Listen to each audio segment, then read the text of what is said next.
Okey guys, jadi ini video pagi hari Khamis semalam kita nak ke kawasan rumah Bang Muji guys.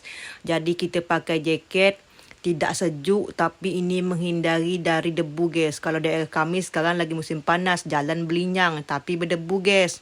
Kalau musim hujan tak berdebu tapi berlecek, sebab salah guys. Panas salah, hujan pun salah.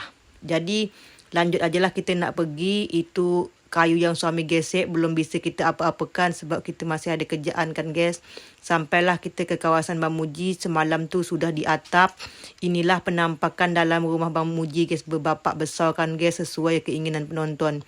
Jadi lantai yang kopam mekang kotor ni guys nanti dibersihkan, aman. Dah siap semua kali rumah kita bersihkan. Jadi di dalam rumah ni ada 2 kamar, 1 ruang tamu, 1 ruang keluarga guys. Jadi nanti tu kita akan melanjutkan, kalau sudah yang ini kita akan melanjutkan buat beranda depan.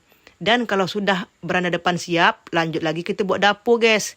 Dapur tu lengkap dengan WC. Doakan aja rezekinya Bang Muji lancar. Jadi bisa lengkap kita buatkan semuanya guys.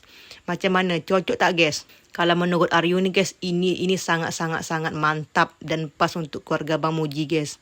Untuk Mika yang bersedekah luar biasa, terima kasih banyak dan semoga kita semua dapat keberkahan dari kegiatan ini guys. Lanjut lagi kita narik duit, kita bayar dulu tukang separuh lagi nanti guys.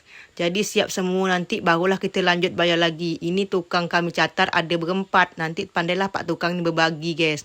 Jadi pagi Jumatnya guys, kita masak dulu ikan. Dan suami pun belum pergi pagi ni kan guys, nak solat Jumat. Balik solat Jumat, barulah kita lanjut lagi ke rumah Bang Muji. Dan kita nak tengok barang yang sampai hari ni adalah pelapon dan juga cat yang kita minta belikan.